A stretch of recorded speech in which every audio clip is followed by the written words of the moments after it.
السلام علیکم۔ آج کی ہماری کہانی کا عنوان ہے نور کا گھر اور خاموش کتاب۔ ایک بہت ہی خوبصورت بستی تھی جس کا نام نور پور تھا۔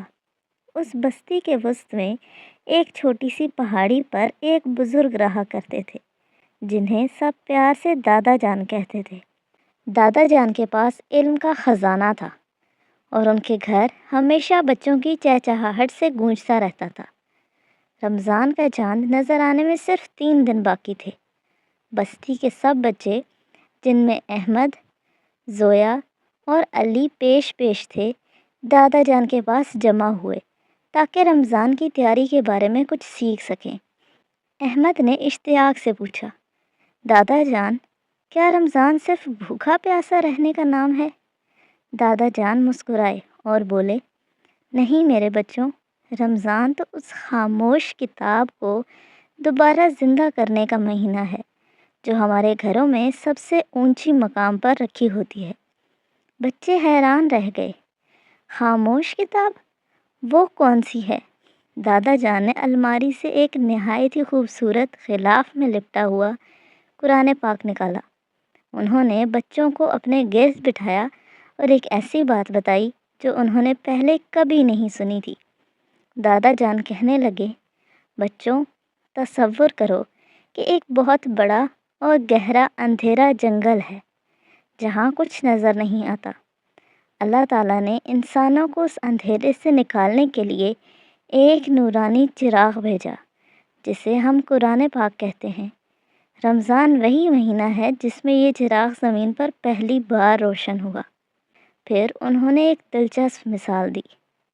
جیسے ایک موبائل فون کو چارجنگ کی ضرورت ہوتی ہے، ویسے ہی ہماری روح کو بھی چارج ہونے کی ضرورت ہوتی ہے۔ سال بھر کی تھکن اور گناہوں کے بعد تلاوت قرآن ہماری روح کا بہترین چارجر ہے۔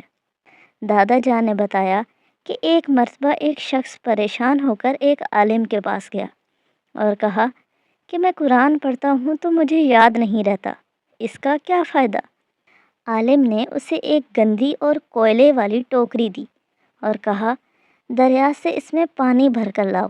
وہ شخص کئی بار گیا پر ٹوکری سوراخ والی تھی، پانی گر جاتا۔ آخر میں اس نے کہا، میں پانی نہیں لا سکتا، یہ مشق فضول تھی۔ عالم نے مسکرا کر کہا، پانی تو نہیں آیا پر ذرا ٹوکری کو دیکھو۔ وہ کالی ٹوکری اندر باہر سے دھل کر بالکل صاف ہو چکی تھی۔ دادا جان نے سب بچوں کی طرف دیکھا اور بولے، یہی تلاوت قرآن کا جادو ہے۔ چاہے ہمیں ہر لفظ کا مطلب فوراً سمجھ نہ آئے، لیکن اس کی تلاوت ہمارے دل کی میل کو دھو کر اسے شیشے کی طرح صاف کر دیتی ہے۔ اس کے بعد انہوں نے بچوں کو 3 اہم باتیں بتائیں۔ رمضان میں قرآن کا ایک حرف پڑھنے پر 10 نہیں بلکہ 700 تک نیکیاں ملتی ہیں۔ جامعہ ترمذی کی حدیث کے مطابق ایک حرف پر 10 نیکیاں ملتی ہیں جو رمضان میں کئی گنا بڑھ جاتی ہیں۔ قیامت کے دن جب سب اکیلے ہوں گے تب قرآن پاک ایک خوبصورت شکل میں آ کر کہے گا، اے اللہ، اس نے مجھے راتوں کو پڑھا تھا، آج اسے تنہا نہ چھوڑ۔ جو گھر قرآن کی آواز سے گونجتا ہے وہاں برکت اور سکون کے فرشتے ڈیرے ڈال لیتے ہیں۔ دادا جان نے بات مکمل کر کے سب بچوں کی طرف مسکرا کر دیکھا۔ احمد، زویا اور علی نے اسی وقت عہد کیا کہ اس رمضان وہ صرف روزہ ہی نہیں رکھیں گے بلکہ روزانہ پابندی سے قرآن پاک کی تلاوت بھی کریں گے اور اس کا ترجمہ بھی سمجھنے کی کوشش کریں گے تاکہ وہ اپنی زندگیوں کو قرآن کے نور سے بدل سکیں۔ تو پیارے بچوں، آج کی کہانی سے ہم نے کیا سیکھا؟ آج کی کہانی سے ہم نے یہ سیکھا کہ رمضان صرف بھوکا اور پیاسا رہنے کا نام نہیں بلکہ یہ اپنے دل، سوچ اور زندگی کو بہتر بنانے کا مہینہ ہے۔ اگر رمضان میں قرآن سے دوستی نہ کی تو ہم نے اس مہینے کی اصل روح کو کھو دیا۔ قرآن پاک صرف الماری کی زینت نہیں، ہم اکثر قرآن پاک کو بہت احترام سے اونچی جگہ پر رکھ دیتے ہیں مگر اسے روزانہ پڑھنے کا وقت نہیں نکال پاتے۔ جیسے ہم روز کھانا کھاتے ہیں ویسے ہی دل کی غذا کے لیے روز قرآن پڑھنا بہت ضروری ہے۔ ضروری نہیں کہ ہر بات فوراً سے سمجھ آ جائے۔ بعض بچے کہتے ہیں ہمیں سمجھ نہیں آتا تو پڑھنے کا کیا فائدہ؟ یہ کہانی ہمیں سکھاتی ہے کہ جیسے کوئلے سے بھری ٹوکری دھل کر صاف ہو گئی، ویسے ہی قرآن کی تلاوت ہمارے دل کو اندر سے صاف کر دیتی ہے۔ چاہے ہمیں سب کچھ فوراً سمجھ نہ آئے، لیکن قرآن پاک ہمیں بہتر انسان بناتا ہے۔ قرآن پاک ہماری روح کا چارجر ہے۔ ہم موبائل کو روز چارج کرتے ہیں، ورنہ وہ بند ہو جاتا ہے۔ اسی طرح جب ہم جھوٹ بولتے ہیں، غصہ کرتے ہیں یا کسی کا دل دکھاتے ہیں تو ہماری روح کمزور ہو جاتی ہے۔ قرآن پڑھنا ہماری روح کو طاقت دیتا ہے اور ہمیں دوبارہ اچھے انسان بننے میں مدد کرتا ہے۔ قرآن پاک ہمیں اکیلا نہیں چھوڑتا۔ کہانی سے ہمیں یہ سبق بھی ملا کہ قرآن قیامت کے دن ہمارے ساتھ کھڑا ہوگا اگر ہم اس سے دوستی کریں۔ جب ہم دنیا میں قرآن پاک کو وقت دیتے ہیں تو آخرت میں وہ ہمارا سہارا بنتا ہے۔ یہ ہمیں سکھاتا ہے کہ ہمیں صرف دوستوں ہی نہیں، قرآن پاک سے بھی دوستی کرنی چاہیے۔